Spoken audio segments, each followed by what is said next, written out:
भिंड से बड़ी खबर है। नंदिनी सुसाइड केस को लेकर बवाल हुआ है भिंड में। बजरंग दल और करणी सेना ने चक्का जाम कर हंगामा किया है। पुलिस और प्रशासन के खिलाफ जमकर नारेबाजी भी की गई है। वहीं पुलिस और प्रदर्शनकारियों के बीच झूमाझटकी भी देखने को मिली है। आरोपी पर लव जिहाद के तहत धाराएं बढ़ाने की मांग प्रदर्शनकारी कर रहे हैं। लाहौर चौराहे पर हंगामे के चलते वाहनों की लंबी कतारें भी लग गईं।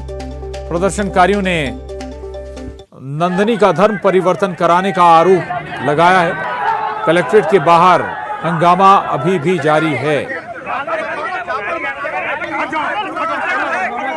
अनिल शर्मा हमारे साथ भिंड से जुड़े हैं और जानकारी के साथ। अनिल, प्रदर्शनकारी बड़ी संख्या में पुलिस भी पहुंची है। सबसे पहले ये बताइए, ये पूरा मामला क्या था नंदिनी का? क्यों ऐसे हालात बने? क्यों सुसाइड किया था नंदिनी ने? किसान जी, ये बता दूं, 1 महीने पुराना मामला है। नगरपालिका कर्मचारी नंदिनी तोमर के द्वारा अपने शासकीय क्वार्टर पर सुसाइड कर आत्महत्या कर ली गई थी, जिसकी पुलिस ने जांच की। जांच में है पाया गया कि तौफिक खान नामक युवक से उसके संबंध थे और उसने उससे काफी पैसा ले रखा था। उसको अपने प्रेम जाल में फंसाकर लगभग बताया जा रहा है 20-25 लाख रुपए लेकर उसने जिम खोली थी। जिम में उसने पूरा पैसा लगाया था। नंदिनी के द्वारा जब वो पैसे की मांग की गई तो उसने पैसा देने से इनकार कर दिया। उसके बाद पुलिस ने वो पूरी जांच के बाद उसने 306 का आरोपी तौर को बनाया और उसे कल गिरफ्तार कर लिया गया।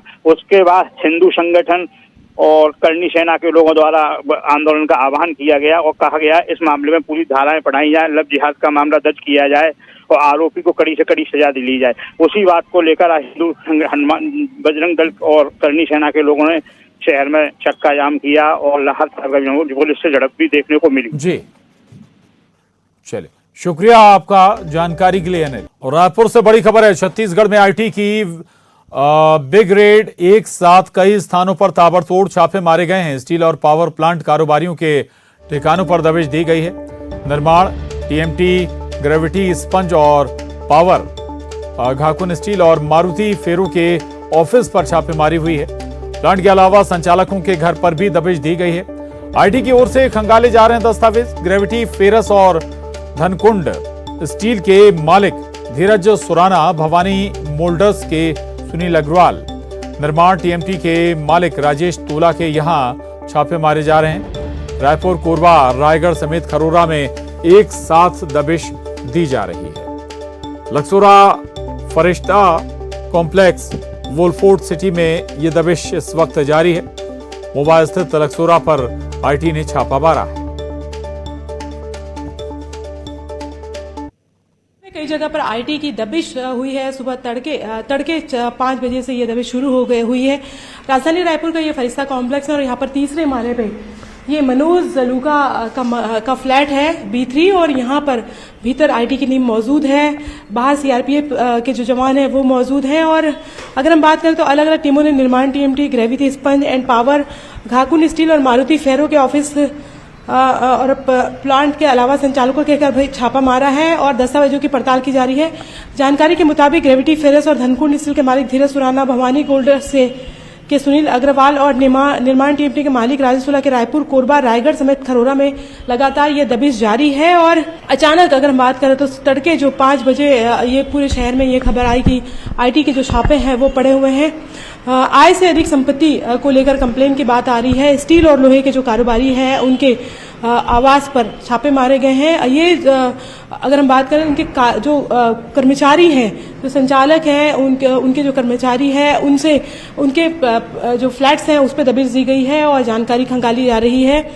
अभी अगर हम बात करें तो कोई कुछ भी कहने को तैयार नहीं। आप ये देख सकते हैं कि ये लगातार दबिश जारी है।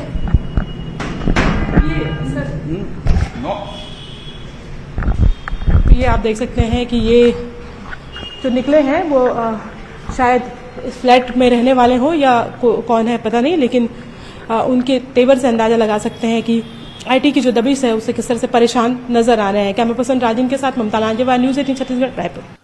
रायपुर से बड़ी खबर है। यात्रीगण कृपया ध्यान दें, ट्रेनों के रद्द होने का सिलसिला जारी है। Raipur Visakhapatnam passenger special train रद्द हो गई है। टीटलागढ़, थिरुबाली और लाखोमी में चल रहा पावर ब्लॉक का काम 11 से लेकर 14 अगस्त तक ट्रेन रद्द रहेगी।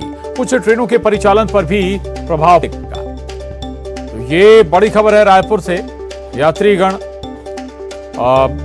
के लिए परेशानी बढ़ सकती है। दरअसल ट्रेनों के रद्द होने का सिलसिला अभी थमा नहीं है। Raipur Visakhapatnam passenger special train को रद्द किया गया। इसके अलावा टीटलागढ़, थिरुबाली और लाखोंबी में चल रहा पावर ब्लॉक का काम इसके पीछे की वजह है।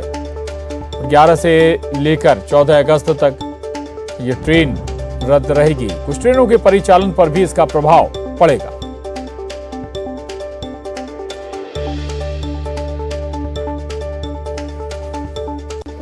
और खबर धमतरी से है। नक्सलियों से लोहा ले रहे डीआरजी के जवान शहीदी सप्ताह के बीच निकले सर्चिंग पर। उफनते नदी नालों को पार कर जंगल में जा रहे हैं।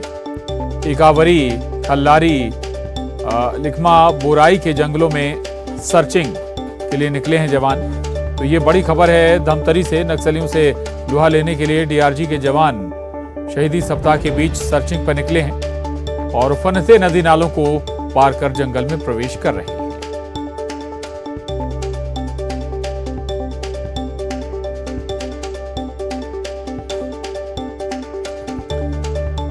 उधर बस्तर संभाग के जगदलपुर में 7 करोड़ 50 लाख की लागत से प्रियदर्शनी स्टेडियम का निर्माण किया गया था ताकि खेल और खिलाड़ियों की प्रतिभा को निखारा जा सके। लेकिन ग्राउंड में भ्रष्टाचार की घुन कुछ ऐसी लगी।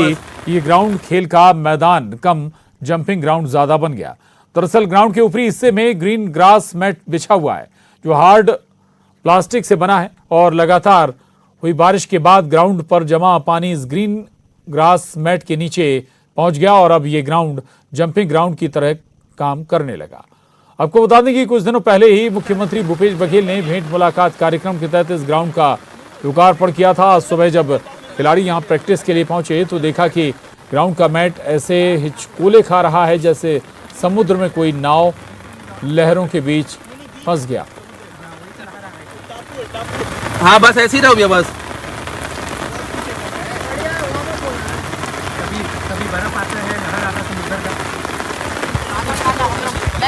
और छत्तीसगढ़ अपनी संस्कृति को लेकर जितना समृद्ध आज है उससे कहीं ज्यादा सदियों पहले भी था और इसके प्रमाण आज भी सूबे के अलग अलग इलाकों से सामने आ जाते हैं।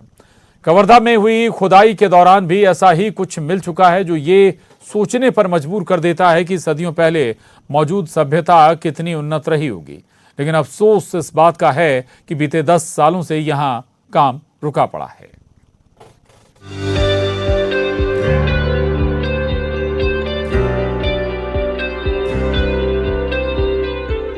छत्तीसगढ़ का नाम आते ही धान का कटोरा, समृद्ध आदिवासी संस्कृति, बस्तर, अबूझमाड़ और लाल आतंक के नाम से कुख्यात नक्सली तो आपको याद ही आते होंगे। लेकिन अगर गौर करें तो ऐतिहासिक इमारतों के लिए भी छत्तीसगढ़ उतना ही समृद्ध है। चाहे बारसूर की बात करें या फिर भोरम देव की, सिरपुर की बात करें या जशपुर की,